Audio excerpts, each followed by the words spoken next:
안녕하세요. 한국체육사 임란희 교수입니다. 자, 지난 시간에는 우리가 조선 체육에 대해서 학습을 했었습니다. 자, 오늘은 개화기 시대의 체육에 대해서 학습을 하도록 하겠습니다.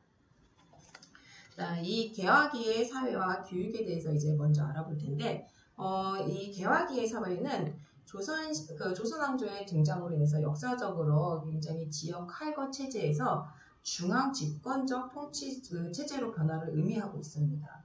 그래서 유교를 정치 사상으로 도입해서 민족이 나라의 근본이라는 민유방본의 유교 정치 사상을 강조하면서 국가 운영 체제를 만들었는데, 특히 이때 이 성리학을 관학으로 받아들여서 나라를 다스리면서 심학, 그러니까 심학이라는 것은 마음의 문제를 사상의 혁신으로 삼는 학문입니다.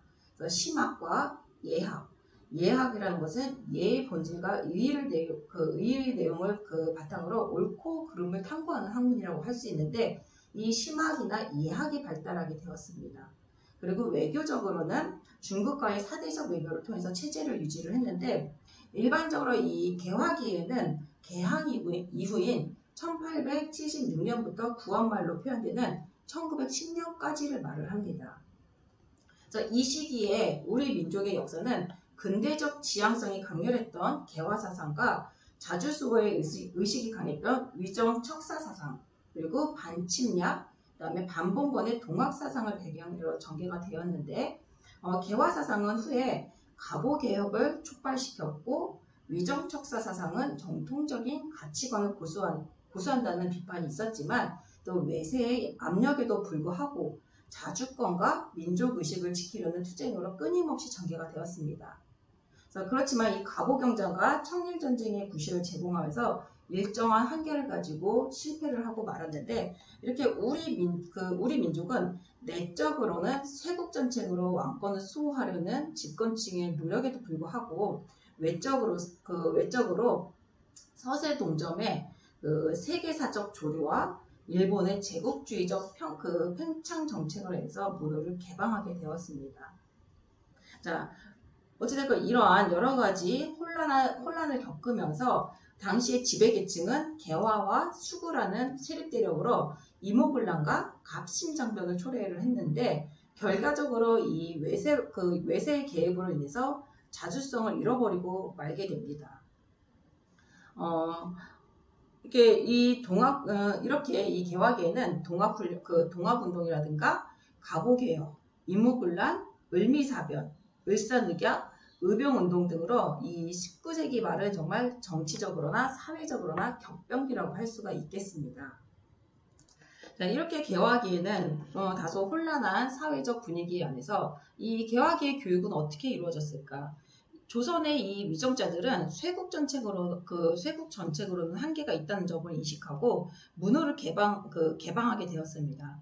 그렇지만 이 스스로 자각에 의한 개방이 아니라 타율에 의한 개방이라는 점에서 자율성이 결여된 굉장히 개방이었다라고 볼 수가 있는데, 어쨌든 이 개방 이후의 조선은 외국의 문물을 받아들이기 위해서 해외 사절단을 파견하고 정부 조직을 개편하는 등 발빠른 변화를 모색하기 시작합니다. 그래서 개화기의 이 수많은 실험과 격동 속에서도 우리 민족은 교육 입국의 의지를 갖고 교육 근대화를 위해서 많은 노력을 했다라고 볼 수가 있습니다. 이 가보 개혁으로 인해서 또 교육에서 변화가 일어나기 시작했는데, 첫 번째로는 과거제의 폐지와 임용시험제도의 채택입니다. 그리고 두 번째로는 신분 계급을 타파한 인재 등용제 도입이 시작되었고, 셋째로는 문존 무비 차별을 철폐를 하기 시작합니다. 네 번째로는 우수한 청년의 해외 유학 장려가 생겨나기 시작했는데, 특히 정부는 정치, 경제, 사회 등 전반적인 개혁을 단행하면서 새로운 학제의 도입과 학교의 설립에 관한 법령을 공포하기 시작합니다. 그래서 고종은 1895년 2월에 근대적인 국가를 세움에 있어서 교육을 국가 중흥의 기본적인 수단으로 생각하고 이에 교육 입국 조서를 하달을 하기 시작합니다. 이 조서에는 종래의 유교 교육 중심을 지향하면서 덕양, 체양, 그 지향, 즉 사명에 힘쓰고 그다음에 허명과 실용을 그 분별하는 실용 교육의 강화를 주장하는 내용이 담겨져 있었습니다. 이 교육조서의 그 공포는 지배계급에만 한정되었던 교육기회가 전 국민으로 확대됐다는 것을 의미함과 동시에 교육방침이 전통적인 유교 중심의 교육에서 근대적인 전인교육으로 전환됨을 의미합니다.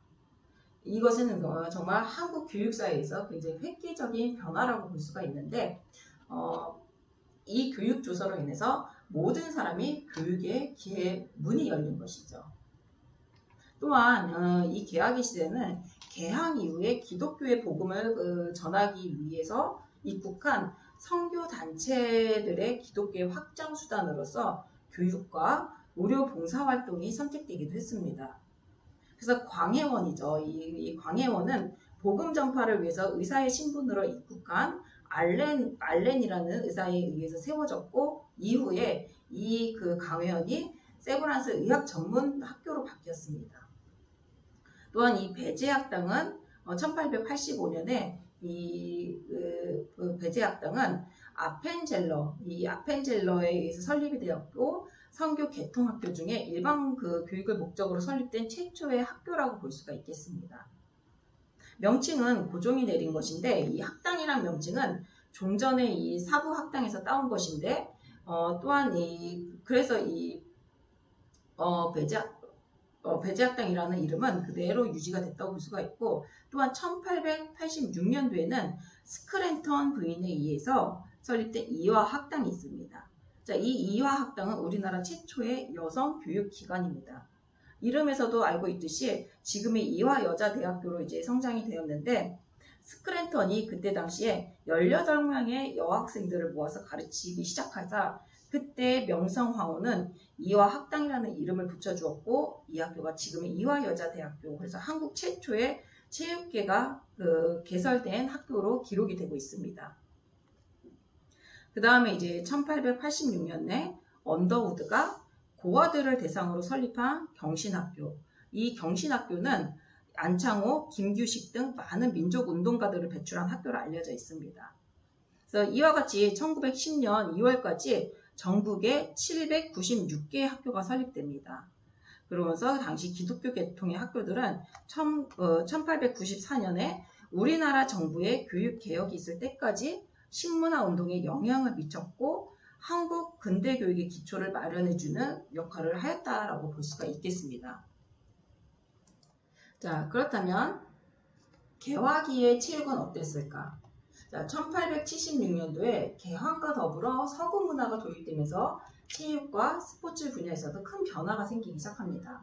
전통적인 무예 및 민속적 유희 중심의 체육 내용이 체조라든가 유희, 스포츠 등으로 확대가 되면서 1894년도에 가보개혁 이후부터는 근대학교에서 서구식 체육이 공식적으로 채택이 되면서 각종 운동회를 수시로 개최하게 됩니다.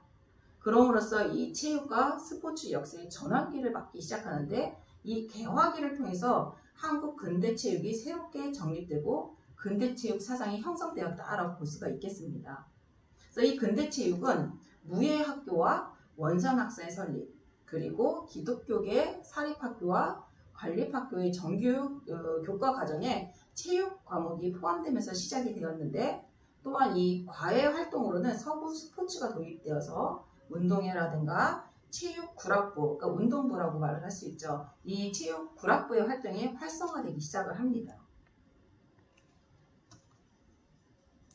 자, 그래서 이 개학의 체육의 발전 양상을 살펴보면은 근대 학교 체육의 전개를 먼저 살펴보겠습니다. 그래서 근대 체육의 도입은 학교를 통해서 본격화되기 시작을 했는데 병자수호 조약으로 인해서 부산이라든가 원산, 인천 등 항구를 개항해서 문호를 개방한 이 영향으로 세 곳을 중심으로 근대적인 학교가 설치되었고 이 근대 학교를 중심으로 다양한 근대 체육이 시작되었는데 그 학교가 동네 무예학교, 그다음에 원산학사, 기독교계 학교로 볼 수가 있습니다.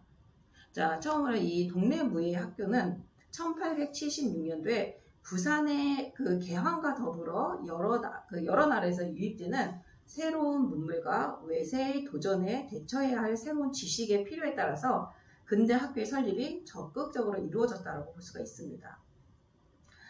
이에 따라서 1878년도에 개항장인 동래에 일본 세력에 대처하기 위한 방안으로 무예 교육을 위한 새로운 제도가 창설이 되었는데, 이 동래 무예 학교는 일찍이 무예에 대한 조예와 구사 능력이 강조되었으면서 시대적 요구에 따른 무예 교육의 성향이 강한 무예 학교로 연결이 되기 시작했습니다.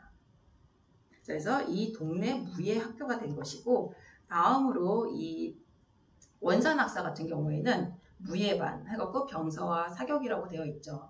1883년 고종 20년대인데 이 1883년 개화파 관리들이 그 중심으로 되어서 덕원부 원산에 설립한 근대식 학교입니다. 그러니까 이 원산학사가 우리나라 최초의 근대적인 학교라고 보시면 되겠습니다. 그래서 1904년경부터 원산 학교로 불리기 시작했는데, 이 원산 학사는 1980년 원산 개항 이후 일본인들이 이 지역에서 점차 세력을 키워나가기 때문에 이것에 대응하기 위한 교육기관을 세우고자 해서 지역 주민과 관리들이 기금을 모아서 원산 학사를 설립하게 됩니다. 그래서 설립 당시에 교직원 수는 5명이고 학생 수는 250명 가량이었었는데, 이 학교 운영을 위한 재정은 이 설립기금을 모았던 개조식을 통해서 전달이 되기 시작해서 이 원산 학사가 원활하게 이제 설립이 되기 시작했는데, 이 원산 학사의 그 체육사적 의미로 볼 때는 설립 초기에 문사 양성을 위한 문예반 약 50명과 무사 양성을 위한 무예반 200명을 선발하였다는 점입니다. 그래서 여기에서 문사보다 무사의 입학생 수가 훨씬 많은 것은 이때 외세의 침입에 대응하기 위해서 무기자강책으로 우선 급하게 전투력에 도움이 될 수 있는 많은 무사가 필요했기 때문이라고 보고 있습니다. 그래서 또한 이 무예반의 교육 내용은 병서와 사격으로 구성한 것은 군사 체제를 위한 국민 체육이라는 점에서 중요한 의미를 지니고 있는데, 이렇게 또한 이 별무관도 시절목에 별군관 도시 절목이라는 게 있습니다. 이 별군관 도시 절목에 나타난 무예반의 시험 내용 가운데서는 유협전, 편전, 기주에 3개를 부과한 것으로 조선왕조 때부터 있어왔던 무예적인 차원의 스포츠적 요소를 포함시킨 것으로서 국방 차원의 인력 양성이나 관리 체계와 간접성, 발명성을 갖는다라고 볼 수가 있겠습니다. 그러니까 이 학교에 대해서는 굉장히 국방에 좀 중점을 더 두기 위해서 설립된 학교로 볼 수도 있겠죠. 다음으로 이 기독교계 학교입니다. 이 기독교계 학교는 개신교 선교사들에 의해서 배제학당과 이어학당, 경신학당 등과 같이 미션 스쿨이 설립되었는데, 1895년도에는 관립 외국어 학교, 그리고 1903년도에는 한국 YMCA가 조직됨으로써 이 서구 스포츠가 본격적으로 유입되기 시작합니다. 따라서 이 배제학당은 1885년 아펜젤러가 최초로 설립을 하였고 1889년에 학칙이 정해졌습니다. 당시 체육은 정규 과목에는 포함되지 않았지만 교회 활동을 통해서 야구라든가 축구, 정구, 그러니까 테니스, 농구 같은 서구 스포츠가 도입되었습니다.